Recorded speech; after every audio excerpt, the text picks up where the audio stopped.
বাবা তাড়াতাড়ি নিচে আসো। কি হয়েছে? রাজা সাহেবের কোনো বাচ্চা হচ্ছে না, তার জন্য রাজ্যকে সামলাবে, তাড়াতাড়ি একটা ব্যবস্থা করো। মহারাজ মনে হয় আপনার চার্জার পিনের সমস্যা, এই কারণে চার্জ হয় না। আপনি একটা কাজ করেন, ওটার পিন বদল করে নেন। আরে বাবা সব করা হয়ে গেছে, এই কারণেই আপনার কাছে এসেছি। ঠিক আছে এখন বলেন আপনার মেয়ে চাই না ছেলে? সে না, আমি যদি সরাসরি ছেলে চাই তাহলে মনে করবে আমি ছেলে মেয়ে নিয়ে লোভ করছি। অন্যভাবে চাই, তুমি যদি আমাকে মেয়ে দাও তাহলে তোমাকে টাকা দিব, আর যদি ছেলে দাও তাহলে অনেক সোনা দিব। বাহ রাজা আপনার কত বুদ্ধি, এখন তো সোনার লোভে ছেলেই দিবে। সোনা দিবে?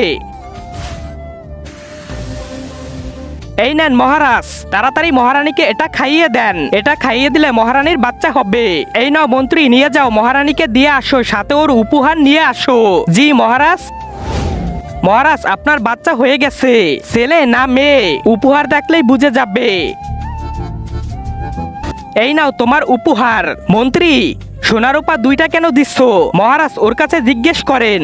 তার আগে তুমি যদি ইন্ডিয়ান হও তাহলে লাইক করো, আর যদি বাংলাদেশি হও তাহলে লাইক সাবস্ক্রাইব দুইটাই করো, আর কমেন্টে তুমি যে দেশে সে দেশের পতাকাটা দিয়ে যাও। মহারাজ আমি সোনার উপা দুইটাই চাইছি, কারণ আমি ছেলে আর মেয়ে দুইটাই মিলিয়ে দিয়েছি। জি মহারাজ মহারানীর হিজলা হয়েছে। আরে শালা তোর কাছে এটা চেয়েছি, এখন তোকে হিজলা বানিয়ে ছাড়বো।